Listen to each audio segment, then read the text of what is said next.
Bueno, Hangar está, entre muchas cosas, intentando crear como una comunidad entre arte, ciencia y tecnología y sociedad. ¿Cómo te imaginas esta comunidad? ¿Hacia dónde se podría desarrollar? ¿Cómo te gustaría? ¿Cómo me gustaría? ¿Cuál sería el ideal de una comunidad que sea transdisciplinar o que integre diversas disciplinas?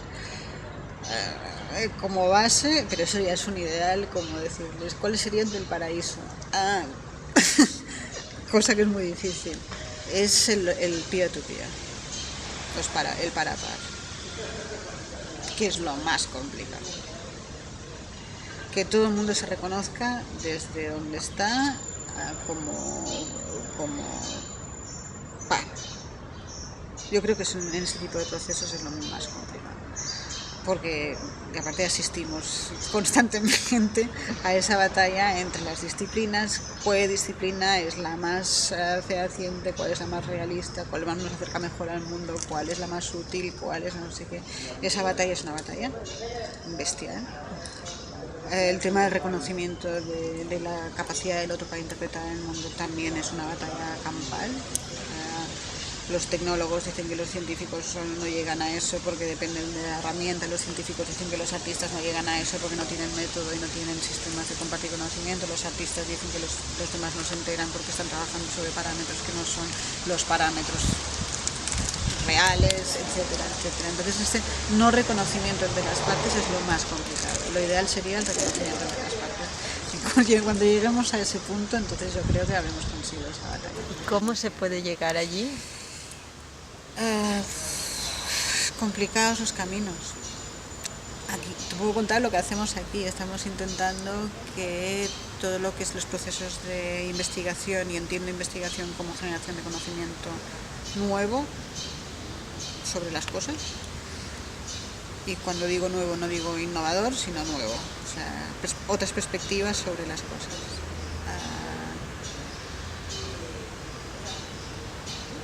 Es intentar que ese recorrido que tiene la mirada artística sea un recorrido reconocido como investigación, o sea, sea reconocido como conocimiento.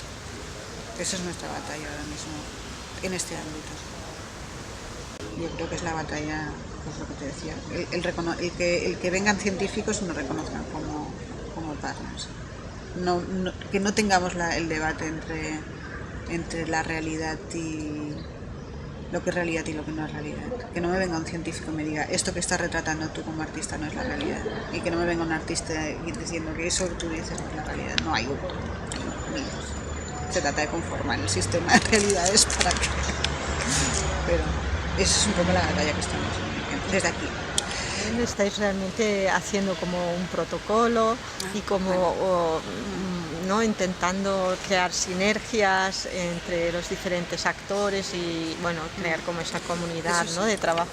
Sí, estamos intentando generar una serie de herramientas que puedan funcionar como las líneas del campo de juego. Tenemos este ámbito de colaboración posible.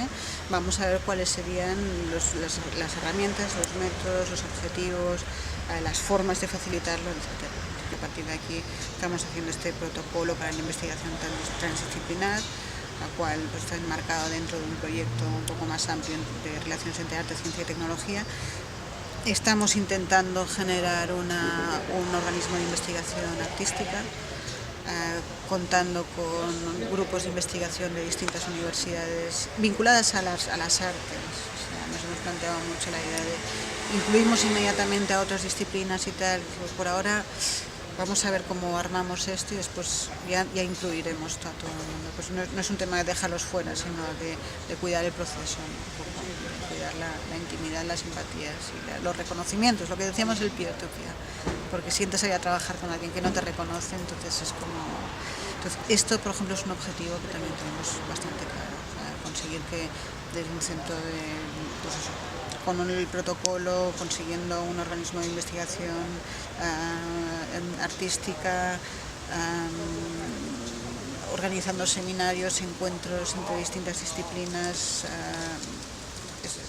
¿Qué tendría que pasar a nivel de las políticas culturales y las políticas científicas para que eso pueda facilitarse? Primero yo creo que muy claramente deberían empezar a hablar entre ellos los departamentos, nadie se habla, cada cual hace su política. También me gustaría mucho saber realmente si el Ministerio o el Departamento de Economía opina por encima de todos o opina con todos.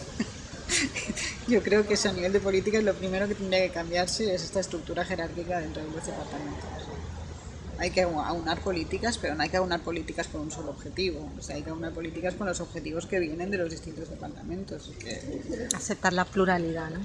Sí, aceptar que desde cada ámbito hay unas necesidades concretas, unos objetivos concretos. No, yo creo que la imposición de ahora todos tenemos que trabajar por la economía y no sé qué, bueno, no lo sé, o sea, si trabajamos todos por la economía, a lo mejor nos dejamos por el camino otras cosas muy importantes que no solo son económicas. Entonces, por eso digo que lo primero que haría es romper las jerarquías entre los distintos departamentos, porque o hablan entre ellos o no se van a entender.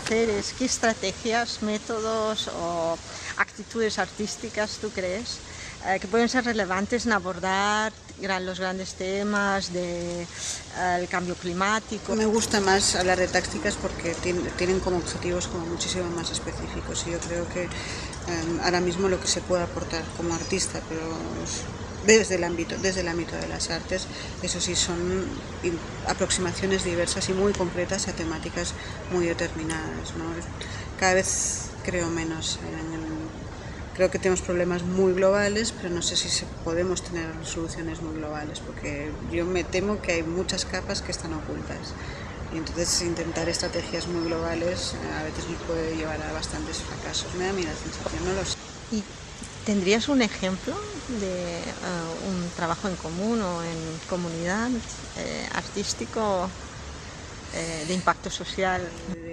Los proyectos como por ejemplo que han salido de la plataforma cultural 15M. 15M hubo como en los distintos ámbitos, hubo también un grupo de trabajo sobre cultura y se organizó un manifiesto de cultura del 15M en donde se reclamaba un tipo de política cultural determinada, ¿no? O sea, y un poco planteaba las líneas generales de la política cultural, que se entiende política pública en temas de cultura y que se entiende cultura pública, que no solo proviene de la política, sino que también proviene de un ámbito concreto de lo social.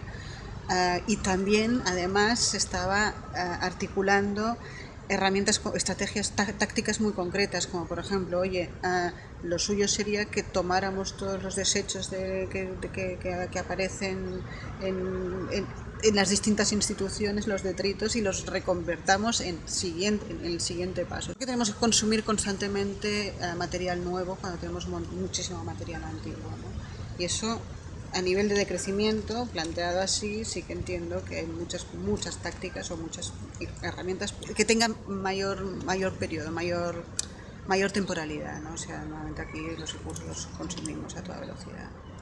Entonces se trata de darles continuidad, de rebasarlos, porque lo que es un detrito puede ser un tesoro, normalmente. Eso lo he visto en muchos sitios. Lo he visto, por ejemplo, en Colombia, donde tienen almacenes enteros de lo que sería basura industrial y basura mecánica reconvertidos, o sea, y se dedican a reconvertir todo eso, ¿no? en aparatos que tiran, ¿no? Que funcionan, que tienen una siguiente vida, sí, digámoslo así. En ese sentido, el 15M incorporaba ese tipo de lógicas también dentro de lo que sería la propia lógica de la cultura, ¿no? De la producción cultural.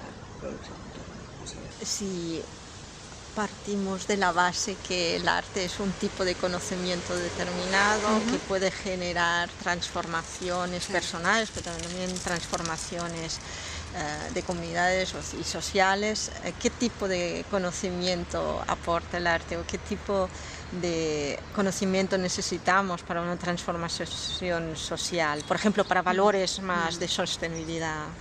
Yo no sé si puedo hablar de arte en mayúsculas, pero lo que yo considero que es más interesante es aquel proceso artístico que lo que hace es replantearse constantemente la pregunta de la realidad, ¿no? Que no da por supuesto nada, ¿no? En ninguno de los momentos, ¿no? Entonces ese afán poco celebratorio que eso para mí es fundamental y por eso a veces el arte, según qué prácticas artísticas, casan tampoco con los festivales. Esa pregunta constante, esa visión, para mí una visión crítica, porque yo no sé si es la función del arte es comunicar, que el arte tenga que comunicar, esto también, pero yo creo que la función del arte es dar una visión crítica y de construir, destrozar, desmenuzar las cosas, el funcionamiento de las cosas, la razón de las cosas, el sentido. Yo creo que esa es la aportación, la real aportación. No es disciplina en el sentido de constreñir, sino yo creo que desde la práctica artística tienes un margen de movimiento mucho mayor. Finalmente, no sé, yo creo que sí, es el tema del mecanismo, ¿no? O sea, el arte también como mecanismo, para construir, para deconstruir y construir al tiempo, porque claro, no puedes deconstruir simplemente. Hay uno de los artistas de aquí tiene una pieza que es maravillosa que se llama, que son como dos gerunios, ¿no? Construir destruyendo, destruir construyendo. Y yo creo que eso es precisamente, yo creo que bastante da en el clavo en esa relación de algunas prácticas artísticas. Contiene lo positivo, contiene el mecanismo, contiene el objeto, contiene la crítica, contiene muchas cosas. ¿Qué rol o cuál sería el aporte del arte o el conocimiento artístico? Pues sin ser demasiado idealista, sí pienso que el espacio artístico, no el arte, porque cuando decimos el arte parece que es esta especie de entidad sagrada, ¿no? Pero sí que los espacios de producción artística son espacios muy favorables para el encuentro entre saberes diferentes. Porque aunque normalmente se considere que el arte también es una disciplina, en realidad es una disciplina muy extraña, no es propiamente una disciplina en un sentido científico, ni de ciencias duras ni de ciencias sociales. Como laboratorio, que es una palabra que ahora se utiliza mucho, pero como laboratorio funciona muy bien, como banco de pruebas, como terreno de juego. El arte funciona muy bien porque tiene menos normas que otros espacios, y en la medida en la que tiene menos normas pueden ocurrir cosas que en otros lugares no pueden ocurrir, y cosas que pueden llegar a tener una visibilidad cuando se formulan desde el ámbito artístico. Hay más posibilidades de cruces y de quizás no de encontrar, pero sí de iniciar procesos de búsqueda de otros lenguajes. Y concretamente en el proyecto expositivo sobre el tema de las biopatentes, ¿esto cómo se manifiesta? Esto era un proyecto expositivo, pero también con actividades alrededor sobre biotecnología. Lo que me interesaba era ver cómo artistas desde diferentes lenguajes se acercan al tema de las biotecnologías, que podía ser, es decir, no eran proyectos de lo que se suele llamar bioarte, sino artistas que hacen un vídeo o hacen performance o hacen un mural o escriben. Cómo entienden, por ejemplo, la privatización de la vida, cómo entienden la creación de animales transgénicos, como puede ser el oncomouse. Claro, cuando los artistas, pero no los artistas, sino cualquiera que no sea un experto en ese ámbito, se acerca a esas realidades, para empezar tiene un efecto lo primero que provoca es asombro. Entonces ese asombro ya desencadena reacciones que son diferentes de las que tiene el científico. Me interesaba mucho ver cómo se insertan estas tecnologías en el imaginario. Es decir, qué imaginario tenemos como sociedad para incorporar estas innovaciones. El oncomouse, que es un ratón al que se modificado para generar cáncer de mama, modificado genéticamente, para realizar investigación sobre cáncer. ¿Qué imaginario común tenemos como sociedad para incorporar el oncomouse, ¿no? Esas son cosas que el arte puede hacer. O desde el arte se puede intentar, pero también desde la literatura o simplemente desde los encuentros cotidianos, desde el humor. Por ejemplo, el humor es un espacio de producción de imaginario y de conocimiento también. De conocimiento en el sentido muy amplio, pero produces ideas sobre el mundo, ¿no?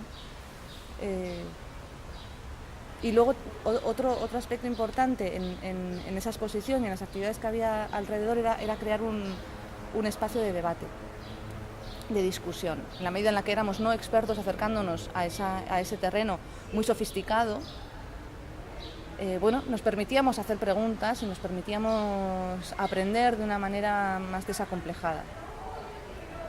El tema de las biopatentes tiene un impacto real en la vida de personas. Por ejemplo, en el caso del conocimiento tradicional de indígenas es apropiado por industrias y que luego no pueden seguir utilizando sin pagar, sin hacer una remuneración a estas industrias que lo han patentado. ¿Qué tipo de normativas se requieren?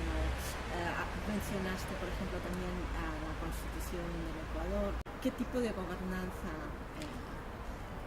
necesitaríamos para proteger estos conocimientos? Estos conocimientos los podríamos proteger con las herramientas jurídicas que tenemos. No hace falta inventar otras herramientas, hay que usar las que tenemos. Igual que Ecuador ha aprobado una constitución en la que declara a Ecuador un país libre de transgénicos y en la que rechaza la apropiación del conocimiento colectivo. Es decir, aquí no se va a producir una apropiación, una privatización del conocimiento colectivo, y eso lo incorpora en su constitución. Eso se puede hacer en cualquier país. No es tanto un problema de herramientas como de voluntad política. Las herramientas jurídicas, evidentemente, siempre se puede innovar, se pueden crear nuevas herramientas, pero las que hay se pueden usar perfectamente para ese fin. Lo que no hay es la voluntad política, porque los lobbies biotecnológicos son muy poderosos.